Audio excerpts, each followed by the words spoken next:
We shall move to questions without notice. Are there any questions? I'll give the call to the Honourable the Leader of the Opposition. Yeah. My question is to the Prime Minister. Labor's toxic taxes have been rushed through the parliament.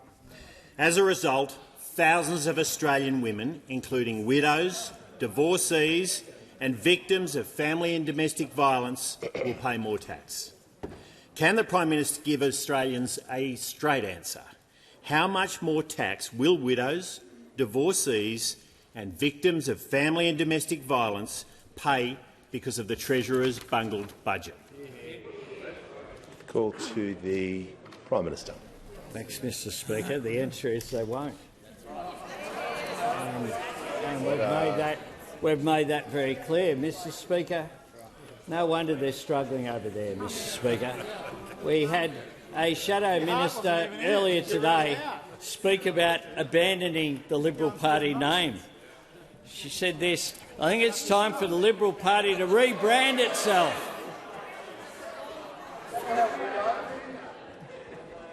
Order. Members on my right. Order. We'll hear from the Manager of Opposition Business. Speaker, it goes to relevance. Now, the Prime Minister might have addressed in part some of the question, but it doesn't then give him licence to then go and talk about anything else that he wants to. He has to stay on the policy subject matter and relevance. And what he was talking about has nothing to do with his failure. Order. It's not the way to raise the point of order with extra commentary along the line. The Prime Minister was reading a quote about the opposition. He wasn't asked about the opposition. He did answer the question that he was asked very early in his answer. He was asked how much, and he's answered that part. Right? I think we can all agree on that. Just need to make sure if he's reading any quotes out, he makes it directly relevant to what he was asked about. He wasn't asked about opposition policy. He was asked about government policy. But he can compare and contrast. We've just got to make sure he's being directly relevant, and I'll listen carefully to his answer. Mr Speaker, I am comparing and contrasting a government that's determined to make a difference to people, that's introduced tax reform, something that was called for a long period of time, by people inside and outside of this parliament, and it stands in stark contrast with the character reference given by his own Shadow Minister. He said this: "Some people think that we're stuck in the past and our policies need to resonate with Australia of today and the future. So I think it would be a really good time for us to revisit our values, what we stand for and the way we project ourselves." She went on to say, "We need to get some experts in.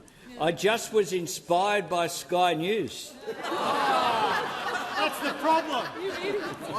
Order. The Treasurer. That's not the solution. The Minister for Social Services. Order. Mr Speaker, the member for we have a Liberal Party that isn't Liberal, a National Party that isn't national, and a One Nation Party that wants to divide the nation. We'll move to the next question. Give the call to the Chief Government Whip.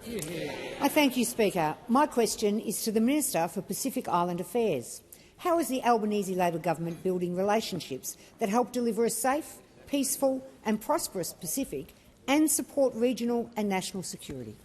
Call to the Minister for Defence Industry and the Minister for Pacific Island Affairs. I thank the member for her question and her advocacy for the Pacific.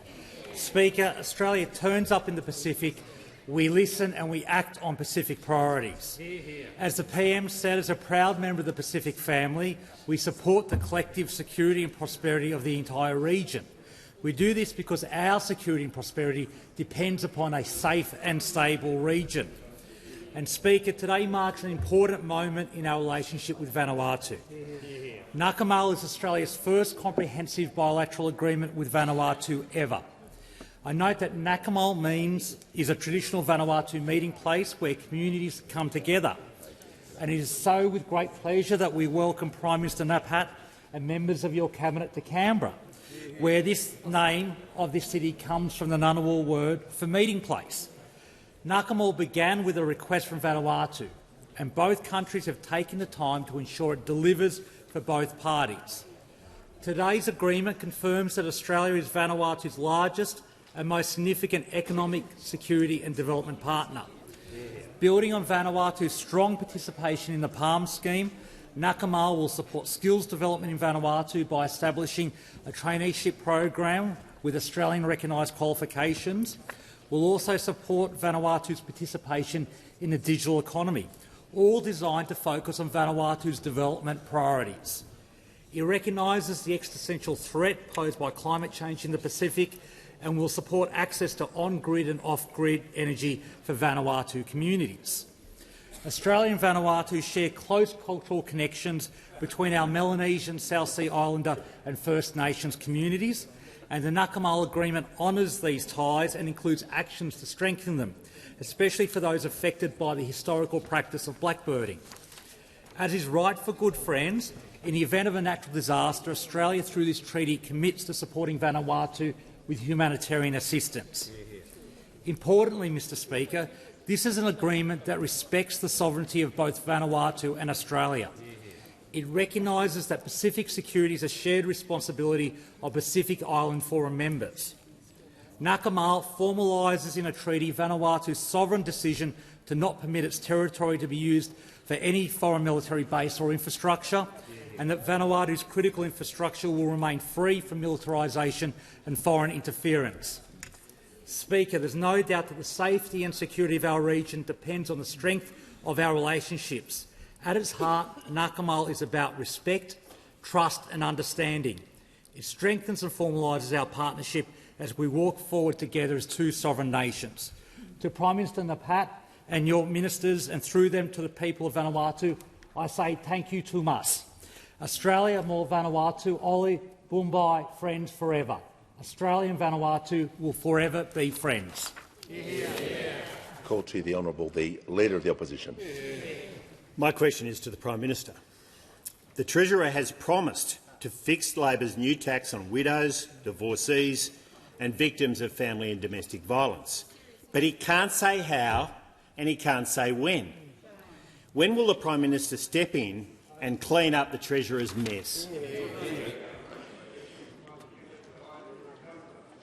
Order. The member for Adelaide will leave the chamber under 94A.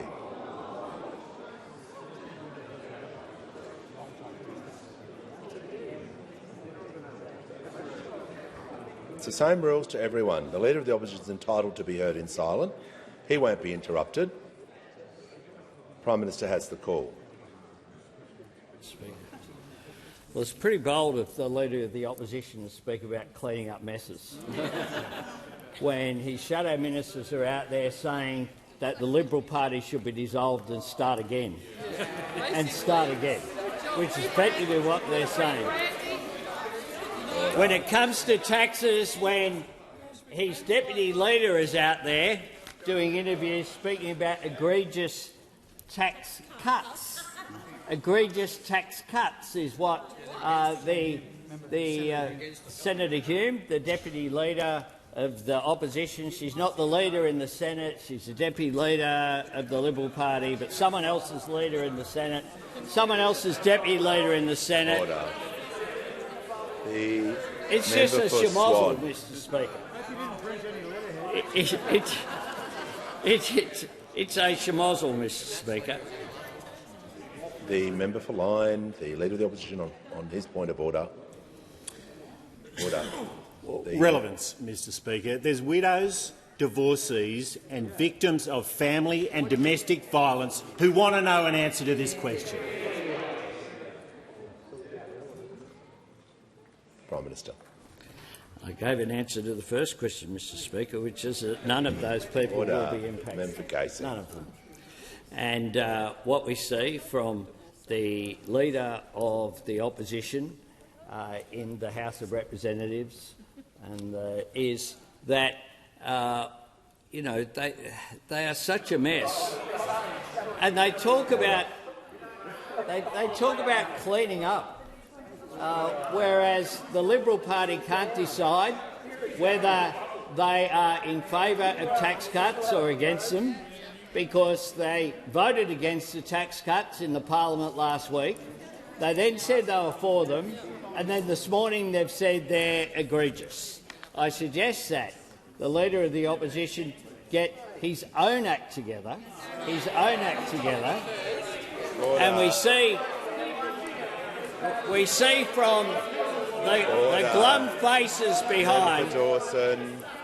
And the worse he goes, the more he chirps, Mr Speaker. The worse he goes, the more he chirps. I've made it very clear that no one will be negatively impacted. The people who they speak about in this very clearly will make that very clear. The fact is they don't even know if their party should be continued in the next week.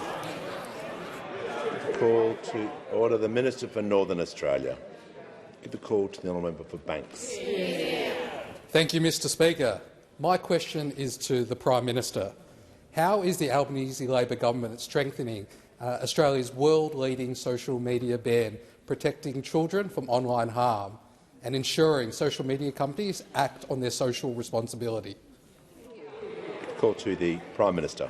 I thank the member for Banks for his question, and indeed he, like I think all members of this House, agree that social media companies have a social responsibility, a responsibility to back parents and protect young people from harm. And that's why we legislated our world-leading social media ban for under-16s. And I pay tribute to the former Leader of the Opposition, Peter Dutton, for the support that was given across the board for this change, as well as to the crossbenchers. This is world-leading legislation. It has led to 20 countries following Australia's lead and implementing legislation right across the board. This is about children having a childhood that isn't spent glued to a device with all the danger that that can represent. And this is change that's been supported by members of this parliament but not led by it. It's been led initially by brave parents who'd taken what was personal tragedies of losing a son or a daughter and channelled that energy with courage and with vigilance into making sure the other parents didn't have to go through what they had gone through. Today we're joined in the gallery by Wayne and Mia. Wayne and Mia, parents who've seen firsthand the impact, and I pay tribute to Wayne and Mia, who are with us here today. They are part of, as well, organisations like Let Them Be Kids in 36 Months that have done an enormous difference. They know the difference that this can make. Social media companies are not doing enough to comply with the law, and that's why this afternoon the Minister will introduce new legislation that doubles down on our reforms and strengthens our action. We'll give the eSafety Commissioner expanded powers of enforcement to make sure that social media companies are complying with the ban, and we'll double the fines for social media companies that aren't doing enough to keep children off their platforms. This is about doing the right thing for parents and for Australian children, and it will give the eSafety Commissioner more power to be successful in legal actions which need to be taken if these companies simply won't comply. This is about strengthening a reform that's important not only for young people today but for the well-being of future generations. We will have to, as technology changes, continue to respond as a parliament, as will parliaments right around the world, in order to make sure that we hold these companies to account, because they simply shouldn't be able to get away with making these massive profits with consequences for our youngest and most vulnerable people in society. Before I call the next question, I'll just do some acknowledgements. I'm pleased to inform the House that present in the gallery today are winners of the 2026 House of Representatives Yarning Competition, which is an exciting opportunity for Aboriginal and Torres Strait Islander high school students across Australia to share their unique stories and experiences through creative mediums such as visual art, written words, photography, video or audio. Today we had the pleasure of meeting this year's winners and congratulating them. Jade Sutton, the Year 7-8 winner from the electorate of Hinkler, Charlotte Liplin, the Year 9 winner from the electorate of Cunningham, and Lila Jenkins, the Year 11-12 winner from New England. Congratulations to you all and welcome to Question Time. I'm also pleased to inform the House that present at the gallery today is the Honourable Lance McCallum, State Member for Bundamba in the Queensland Parliament. And also we're welcoming an old friend of the Parliament, the member for Leichhardt, the former member for Leichhardt, the Honourable Warren Ench, joining us today. And the mayors from the Western Downs Regional Council, Councillor Andrew Smith, and the Deputy Mayor, Councillor Kylie Bourne, as guests of the member for Maranoa. Welcome to Parliament. Give the call to the Honourable Member for Kennedy. To the Minister representing the Minister for the Environment, Minister, the EPBC Act effectively dispossesses the people who have lived and loved their land for generations, some 40,000 years.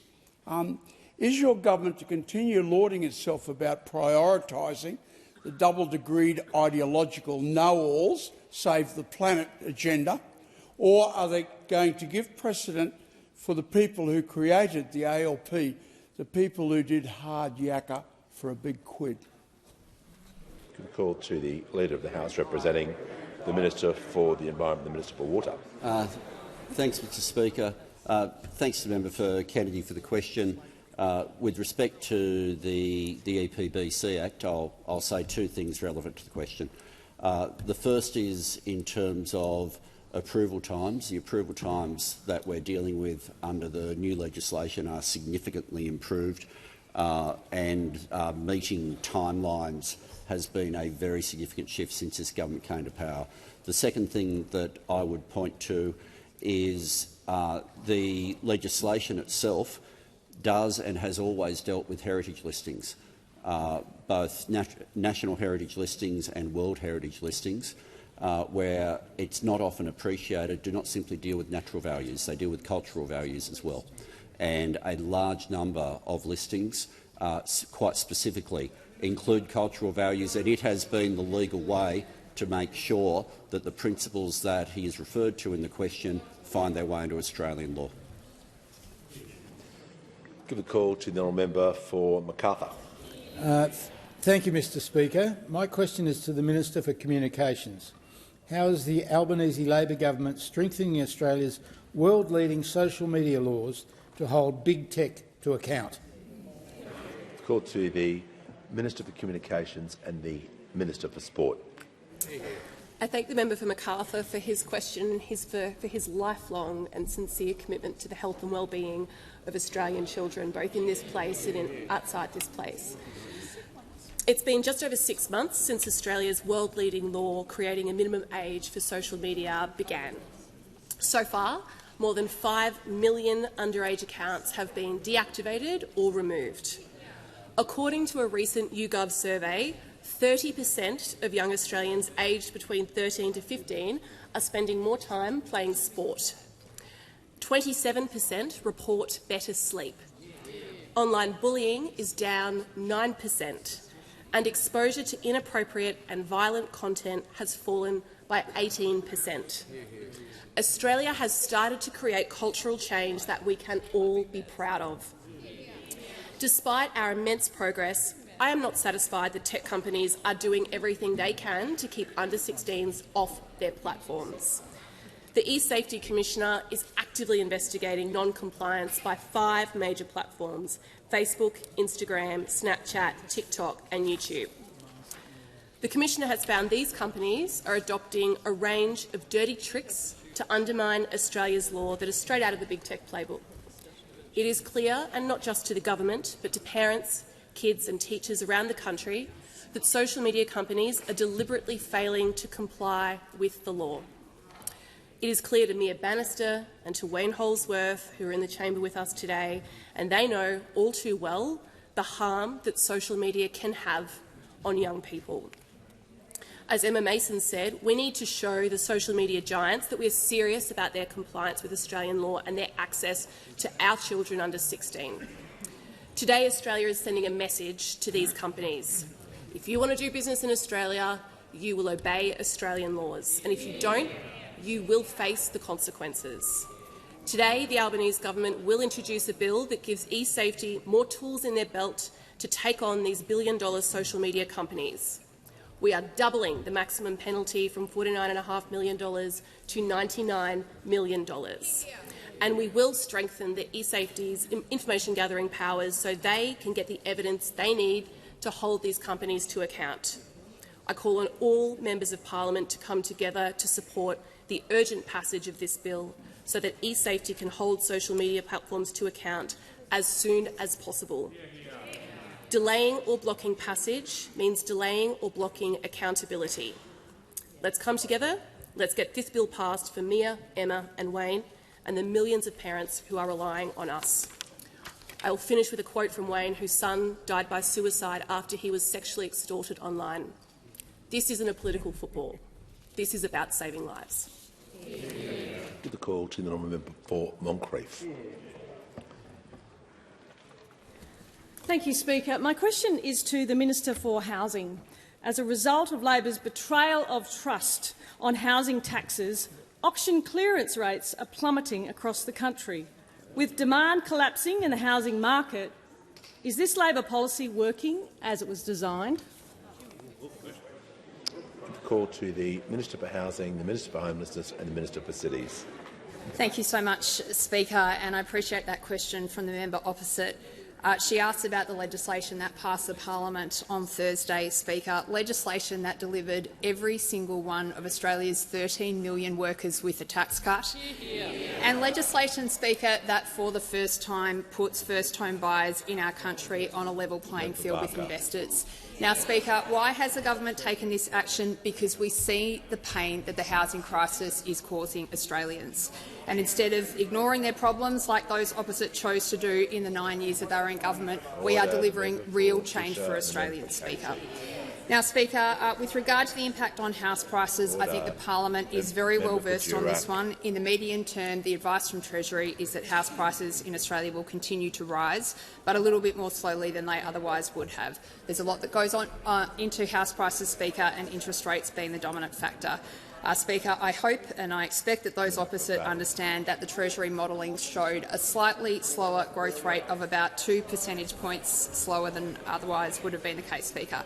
Now, what do we get for that, Speaker? We get something incredibly special, and that is 75,000 Australians who go from renting into home ownership. And, Speaker, once again, I'm hearing the guffaws and I'm hearing the rabble opposite me try to piece together something useful and intelligent to say about housing policy that no doubt they will fail to do again. Now, Speaker, we had one of the front benchers give a notable interview today saying that her party needs a rebrand. And let me be really clear, Speaker. I think she's making some good points, Dan. Order. The Minister can just cease making her points for a moment so I can hear from the manager. Speaker, and I wouldn't be worried about good points when you've got a housing Resume market. your seat. Yeah.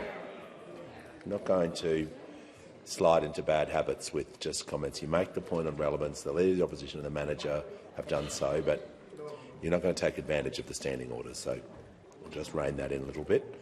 The Minister wasn't asked about alternative policies. She was asked about the policy she's responsible for.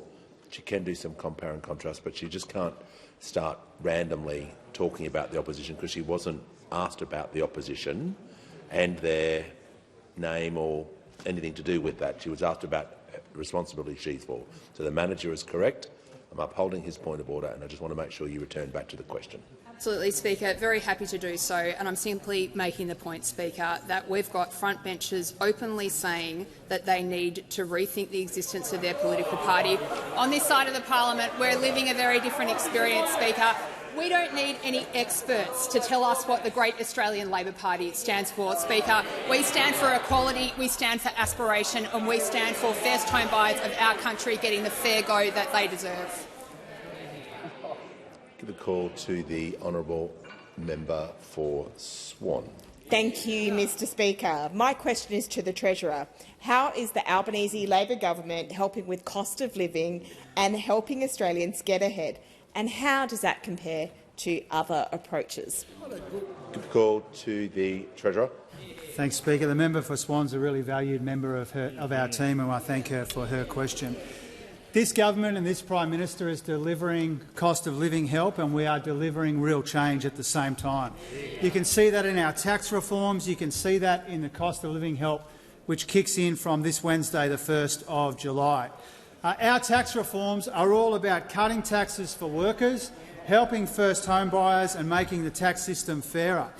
Our help with the cost of living has been a priority for this government every one of our almost 1,500 days in office, but this Wednesday is an especially important day, Mr Speaker. And that's because from this Wednesday, every worker gets another tax cut. Workers on the national minimum wage get a 6% pay rise. Workers on modern award wages get a 4.75% pay rise. Workers will start getting their super paid with their wages. Motorists will get another month of fuel excise relief. Parents will be entitled to 26 weeks of paid parental leave, up from 24. A number of payments will be indexed, and our ban on excessive pricing of groceries comes into effect. Now, Mr Speaker, through our tax cuts, our tax reforms and our cost of living relief, we are supporting workers and first home buyers, we're supporting parents and motorists at the same time. And the tax cuts which kick in on Wednesday are happening despite those opposite, not because of them. If they had their way, there'd be no tax cuts, no cost of living relief, no reforms to the broken housing market, which has locked too many young people out for too long. Now, Mr Speaker, the three right-wing parties, they all seek to capitalise on the real pressures that people are facing at the same time as their anti-worker, anti-housing agenda would make things worse. Now, Senator Hume was at it again this morning on multiple occasions describing our tax cuts as egregious, Mr Speaker. First they opposed them, then they voted against them, then they said they'd repeal them, and now they think tax cuts for workers are egregious, Mr Speaker. Now, whether it's Senator Hume or the member for Hume, they are doing to the Liberal Party this term what they did to their economic credibility last term, Mr Speaker. On his watch, the Liberal Party is circling the drain, Mr Speaker, and for good reason. They oppose tax cuts. This government is delivering cost of living help. We are delivering real change, and the extra cost of living assistance that kicks in from this Wednesday is a really important demonstration of that. Call to the honourable member for Flinders. Thank you. My question is to the Minister for Housing. Last week, the minister admitted the value of an Australian home could collapse by up to 20% because of Labor's toxic taxes on housing. Does the minister know how many first home buyers now owe more money than their home is actually worth? Give the call to the Minister for Housing, the Minister for Homelessness and the Minister for Cities. Speaker, the premise of the question is factually and utterly incorrect. Order. Give the call. Order. Order. Get order. Members on my left will cease interjecting. Order. When the House comes to order, we'll hear from the honourable member for Melbourne. Thank you, Speaker. My question is to the Minister for Workplace Relations. How is the Albanese government delivering a better deal for working Australians?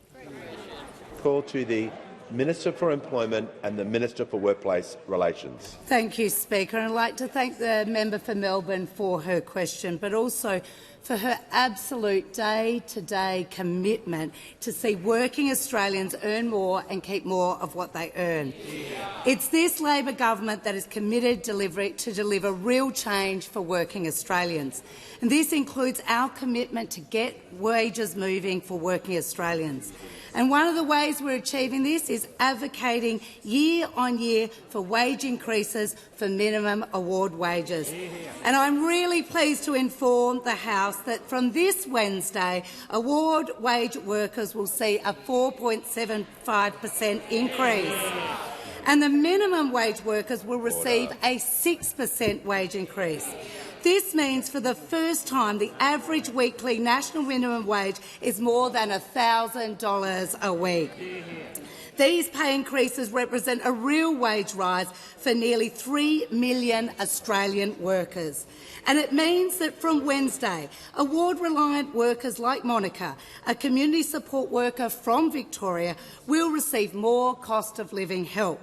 Monica says that this pay rise is incredibly important because her industry is low-paid and made largely of women workers who, as she describes it, work hard, slog hard and attend shifts because we are committed to our work. And of course this increase will also help workers like Noah. Noah is a school cleaner who has welcomed the pay rise, saying that this is a great thing and that he now, and I quote, is able to save for a car I need to get further. Now, our government believes workers like Monica and Noah deserve a pay rise, and we are backing them to get one. Not only will workers receive a pay rise from Wednesday, but of course 14 million Australians will get another tax cut from this government, a tax cut of up to $268. Of course, workers will also benefit from this Labor government's payday super laws coming into effect also on Wednesday. Of course, these laws build on our existing reforms which have made superannuation a workplace right in the Fair Work Act and, of course, the increase to compulsory contributions. Our payday super changes will ensure that super is paid earlier and more regularly into super accounts, giving people more oversight and a bigger balance at retirement. Whether it is getting wages moving again, whether it's more super into workers' accounts or whether it's tax cuts, it is only the Albanese Labor government that is delivering real change for Australian workers. Call to the Manager of Opposition Business. Thanks, Speaker. My question is to the Minister for Housing. Last week the Minister said we see periods of significant house price growth and then we see the market make a correction, and that's what we are seeing at the moment.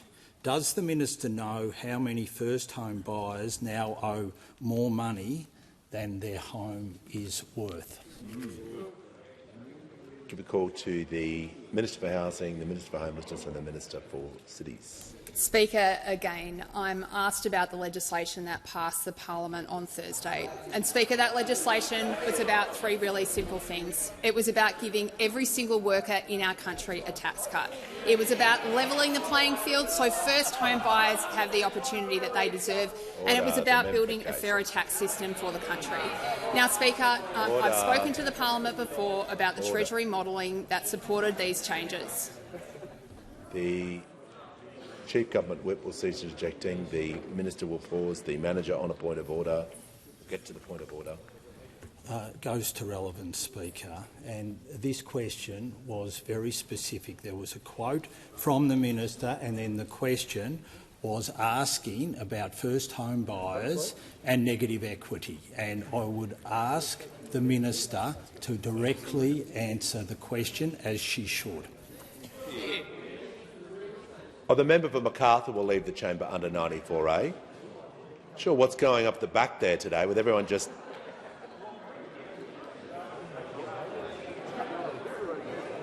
You won't get away with anything in this chamber, no matter where you're sitting. Order. The Minister was asked about her quote and about the policy. You asked to be answering the question directly. I can make her be directly relevant. So make sure with the Minister, I'm just giving her some guidance here, to make sure she's not talking about the opposition policy, she's talking about her policy, which she was doing regarding the legislation and the modelling. So, well, that's where she's at too with her answer. So you've interrupted perhaps at the wrong time, but she's being directly relevant at this time. Interrupted at the wrong time, Speaker, because I was being directly relevant to the question. I'm talking about the Treasury modelling that supported the tax changes in the budget that show that over time house prices in Australia will continue to increase just a little bit more slowly than they otherwise would have, Speaker. We're talking about 2 percentage points difference. Order. Now, Speaker, Those opposite, I can see, place no particular weight on the changes that our government is making to address a broken housing market for our country. In fact, day after day, you've already taken your point of order. You shouldn't have wasted it earlier. Speaker? Order. The Minister doesn't need to give commentary about what's happening in the chamber. I can take care of that. It's fine. Order. The Minister is defying your ruling. There is no way that the opposition is in any way relevant to this question about negative equity.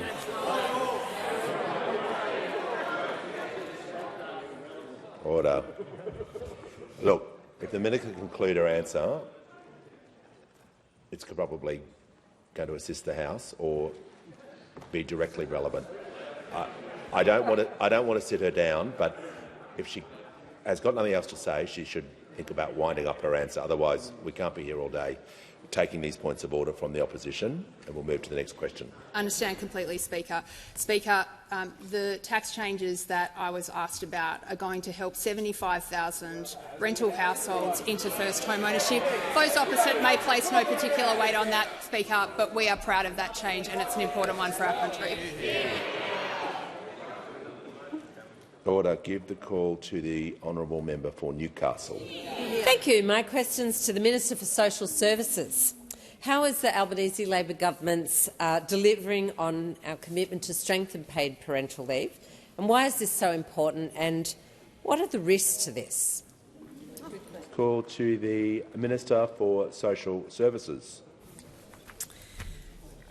Thanks so much, Mr Speaker, and I want to thank the member for Newcastle for her question. She has a lifetime of standing up for Australia's working women and for Australia's working families. In just 2 sleeps, the Albanese Labor government's next major expansion of paid parental leave will take effect. We know that families need flexibility. They shouldn't have to choose between having a baby and having a career. That's why Labor started paid parental leave, and that's why Labor is expanding it. From the 1st of July this week, on Wednesday this week, families will get more time, the full 6 months of paid parental leave. They'll get more money, over $1,000 a week. In fact, we've more than doubled paid parental leave since coming back to government. It's about $30,000 now, and of course more people will be eligible. Those changes have been so important for Australia's working families, but those opposite have been absolutely all over the shop on this. From the bad old days when the former Treasurer, Joe Hockey, said that mums were double dippers, he said that on Mother's Day. Order. Former Prime Minister Scott Morrison called them rorters. The member for Goldstein has said it's not my choice that women have children, it's genetic. Where's he gone? Where's he gone? Oh. The member for Goldstein should know he's got 1,400 parents who've benefited just last year from paid parental leave in his electorate.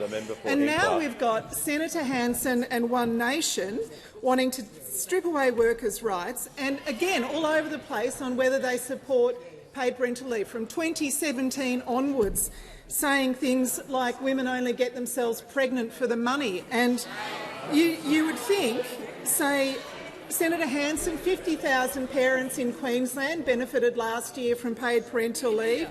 The member for New England, well, he's not here either. 1,500 parents in his electorate. The new member for Farrer, 1,700 parents in his electorate got paid parental leave last year. Does One Nation support paid parental leave? Australian families have made it absolutely clear that they support it and they need it and they want it, and if the 3 coalition parties over there don't support it, they should be frank about that. The call to the member for Curtin. My question's for the Minister for Communications. I commend the government for committing to a digital duty of care. 15 years ago, we had no idea about the harms that social media would do, from radicalisation to exacerbating eating disorders. With AI, there are early signs of new types of harm, like attachment hacking and cognitive decline. Will you commit to a digital duty of care that includes an overarching duty, so it's future-proof for emerging harms, rather than limiting accountability to the harms we can identify now? Call to the Minister for Communications and the Minister for Sport. Thank you very much to the member for Curtin for her question and for her continuing to work with me and like-minded parliamentary colleagues on such an important space. I truly believe we're at the coalface of one of the most compelling policy questions of our time, and this is what that looks like. Thoughtful questions, thoughtful answers. The digital duty of care, in its intent, is meant to do two things. One, to prevent or to make big tech prevent harm to their users and to prevent psychosocial harm to their users. So I believe that defining it as psychosocial harm captures what you're talking about by way of emerging harms as we get more research that comes into the field. The second element of the digital duty of care is safety by design. So that is switching the onus from, at the moment, them being able to do basically whatever they like in an unregulated space, the harm occurring, and then avenues to people who have been harmed through things like e-safety, to big tech needing to do safety by design. And I think I'll call here something that Wayne Holsworth said in our meeting and then the press conference with the Prime Minister earlier today about the social media laws, which is the first tranche ahead of what's coming with digital duty of care. He said that when seatbelts became mandatory, it's something I say all the time, people did not immediately comply with them. It took a while for that cultural change to seep through to now where you're at a point where if you don't have your seatbelt on in the car, your kid will tell you the cops are going to stop you. You haven't got your seatbelt on. Those seatbelts, when they first came into place in Australia, were pretty they weren't retractable. You know, they were a much earlier form of the kind of seatbelts that we see now. In fact, now we have different car manufacturing companies compete to be the safest car on the roads. Volvo's 5-point safety harness for your children. I truly believe that what we're doing here is moving from that early model non-retractable seatbelt to a point where online tech competes to be the safest company in the space. That means we have to hold them to account. That means we have to continue to work together in a bipartisan measure. So in short, I think we do address that, but I look forward to continuing to work with you on digital duty of care in the second half of this year. Call to the honourable member for Aston. Thank you, Speaker. My question is to the Assistant Treasurer and Minister for Financial Services. What steps are being taken by the Albanese Labor government to deliver real change and protect Australians from price gouging at the supermarket checkout? And what opposition has there been? Great question. Call to the Assistant Treasurer and the Minister for Financial Services. Thank you, Speaker. I thank the member for Aston for her question, and I acknowledge that she has, throughout her time in this place, been such a strong advocate for measures that will help Australians with cost-of-living measures. We know that too many Australians feel like the economy hasn't been working for them and that pressure has been building for a long time. Australians only have to look at their supermarket receipts to know just how tough things have been. And they've been getting tough for so many people.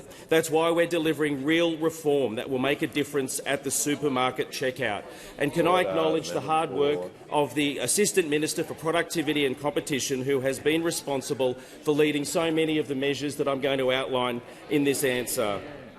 From 1 July 2026, it will be illegal for very large supermarkets such as Coles and Woolworths to charge prices that are excessive when compared to the cost of supply plus a reasonable margin.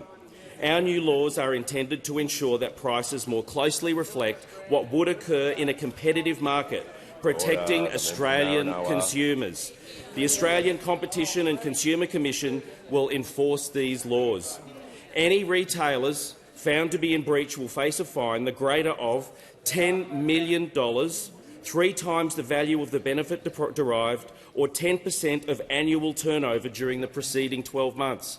Speaker, these are new regulatory powers with real teeth. These are tough laws which are in the best interests of consumers and the best interests of the broader community.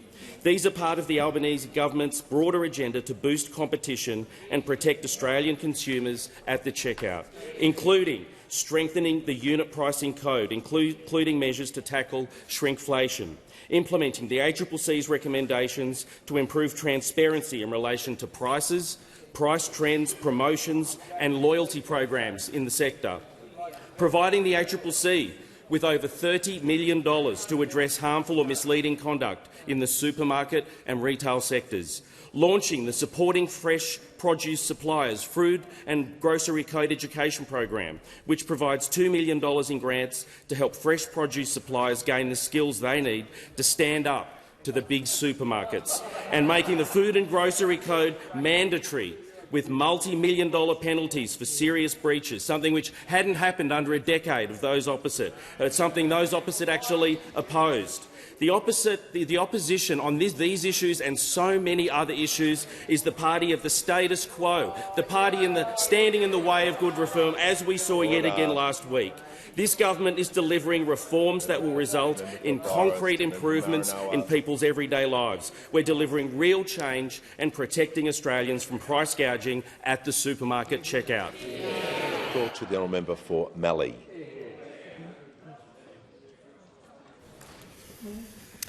Thank you, Speaker. My question is to the Minister for Housing. Does the minister know how many first home buyers now owe more money than their home is worth? Give a call to the Minister for Housing, Homelessness and the Minister for Cities. Speaker, this is a variation on a question that I've now been asked multiple times, and I'm not changing my answer. Speaker, the question is about house prices and the effect of the government's legislation that passed the parliament on Thursday, a piece of legislation where our side of the chamber was proud to stand up for first home buyers in our country, Speaker.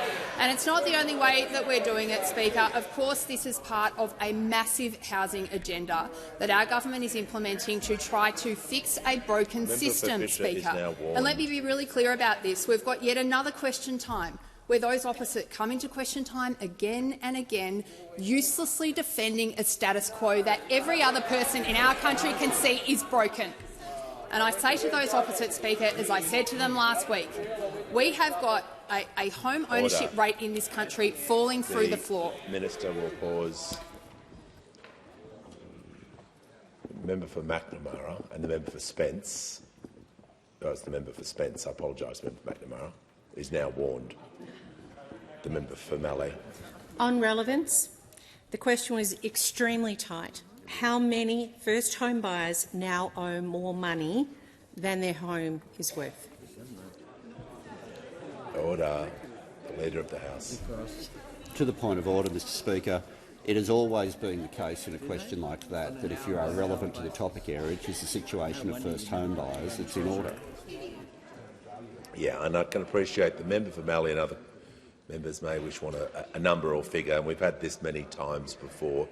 The member for Dawson and the Minister for Social Services, I can't compel the minister to give an ad. You're just going to have to resume your seat for a moment. Yeah, just while we deal with the point of order. Okay, well, I'm in mid-sentence, so listen and then go after that, no problem. But I can't detain the House too much longer because I can't compel the minister to give a fact or figure. I can compel her to be directly relevant about the policy topic she was asked, but I'll hear from the manager on a further point of order. Thanks, Speaker. And it's just a point that you've made previously, which I think is a very good one. The minister was asked a specific question. She's not entitled to then start talking about broad portfolio issues. She will need to keep her answer efficient to the question. That's you, Speaker, on the 27th of March 2024. Very wise words. Very wise words. And as she was, and once again, maybe a mistiming, she was on her feet talking about the policy, so she wasn't being wide-ranging. So yes, while those words are absolutely correct and very wise, in this case it doesn't apply because she's talking about, it was a good try. We'll continue on to make sure the minister just is not talking about the opposition but a narrow area of policy that she was asked about. Thank you so much, Speaker. I'm talking, Speaker, to the parliament about the essential topic of first home buyers and home ownership rates in this country. And, Speaker, I just want to remind the parliament and those in the public gallery who are with us today, we have got home ownership rates in our country falling through the floor. a low-income young couple in our country is half as likely to own their own home than they were in the year that I was born. And I would really like to understand how home ownership rates have to fall in this country for those opposite to see that we have a broken housing system in Australia. What has happened to housing in the last roughly 40 years in our country has radically changed what it means to be aspirational in Australia today.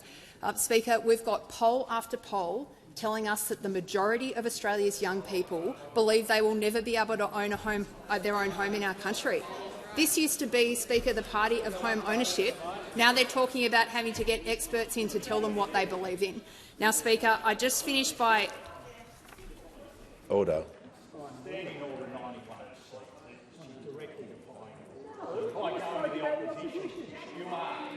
Resume your seat.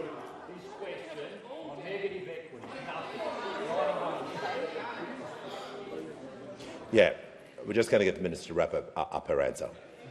She says she's concluding. If she strays into opposition policy, I'll set her down immediately. Thank you so much, Speaker. I appreciate that. I'm making the point to the parliament that someone here has to stand up for first home buyers, and that's exactly what Labor did on Thursday. Give a call to the honourable member for McNamara. Thank you very much, Speaker. My question is to the Minister for Health. How is the Albanese Labor government making medicines cheaper for all Australians, and how are new medicines being listed on the PBS changing lives? Call to the Minister for Health, the Minister for Ageing, the Minister for Disability and the National Disability Insurance Scheme. Thank you, Speaker, and to the member for McNamara for his question, but also for being such a huge supporter of our policies to make medicines cheaper and cheaper. And like everyone on this side, Mr Speaker, the member is so fiercely proud of that great Labor legacy, the PBS, which for 80 years has given Australians access to the world's best medicines at affordable prices. And that mission of Ben Chifley's remains as fresh today as it was 80 years ago, Mr Speaker. Now, not every brand launched in the 1940s is able to keep its freshness, Mr Speaker. Some start to seem a little bit stale, and even sometimes their greatest supporters suggest there's the need for a wholesale rebranding exercise for some of those brands, Mr Speaker. But I can assure the House we won't be rebranding the PBS because it continues to deliver for Australians month in, month out, unlike some of those other brands launched in the 1940s. And, Mr Speaker, since we came to government 5 years ago, or almost 5 years ago, we have launched more than 460 new medicines on the PBS. And this Wednesday, on the 1st of July, we'll list another 10, Mr Speaker, in a blockbuster month, listing new life-changing medicines for a whole range of conditions, including lung cancer, breast cancer, bile duct cancer, lymphoma, growth hormone deficiency, anaphylaxis, a whole bunch of others, type 1 diabetes, and importantly, Mr Speaker, as well, severe asthma. Now, asthma impacts about 1 in 10 Australians, Mr Speaker, and 1 in 10 of those, as many as 1 in 10 of those, have a severe form of the condition. Around 100 people every day on average are hospitalised because of asthma, and while deaths have halved since the late 1980s, we still have about 500 Australians losing their lives to the condition every single year, one of the highest death rates in the world, Mr Speaker. But the PBS listing on Wednesday of Telspi is going to make a huge difference to all of that, a huge difference to patients like 22-year-old Chloe Thompson, for whom every breath is a battle, Mr Speaker. She says living with severe asthma means waking up multiple times in the night struggling to breathe, and she's one of many thousands whose asthma simply can't be controlled by inhalers alone. Their lungs constantly inflamed, putting them at risk of repeated attacks. But from Wednesday, these patients will have access to potentially life-saving relief with this treatment Telspi, a breakthrough injection that is administered once every 4 weeks. And without the PBS listing, they'd be paying as much as $1,600 every time they had an injection. Now they'll just pay PBS prices, delivering real change to Chloe's life and building a healthier Australia, Mr Speaker. Call to the honourable member for Farrer. Thank you, Mr Speaker. My question is to the Minister representing the Minister for Environment and Water. As the local member representing the vast majority of the southern Murray-Darling Basin, I ask that this government request the Commonwealth Environmental Water Holder to urgently assess if the current environmental 2026 objectives through the additional water buybacks has been met, and, if so, I further ask that all surplus water be immediately returned to the temporary market to allow farmers to finish and plant the nation's food crops this 2026 spring. Give the call to the Leader of the House and the Minister representing the Minister for Water. Thanks very much, Mr Speaker. A couple of things with respect to the interests of the agricultural interests in the electorate of Farrer. First of all, the Commonwealth Environmental Water Holder provides an annual report in terms of the objectives being met, and added to that we have the review of the Murray-Darling Basin Plan happening at the moment. The concept of surplus water not being used to keep the basin healthy is not something that the government does. The water that is there is to make sure that we still have a living river system, because there are no jobs on a dead river. There are no jobs on a dead river. And that's the reason, the whole reason we had to have water reform, which was started with the Water Act under the Howard government, I might remind people. The whole reason we had to have that reform was because when the rivers were dying, the jobs and the towns were going too. And so you need to have a system to make sure that, with systems that have been very much allocated and allocated and allocated, to the extent that the rivers were living as though they were in drought before the drought came, which meant that then when drought hit, it was harder and more difficult than ever. That's the reason we had to have water reform. That's the reason we had to have a Murray-Darling Basin Plan. That's the reason we have a Commonwealth Environmental Water Holder. And when drought comes, the Commonwealth's water holdings, which are the same range of water holdings as irrigators have, as allocations go down for the irrigators, they go down for the Commonwealth Environmental Water Holder as well. The allocations, because we've got the water holder owns water of a full class, the full range of classes of different water licences, are part of the Commonwealth holdings, just as they are the holdings that irrigators rely on.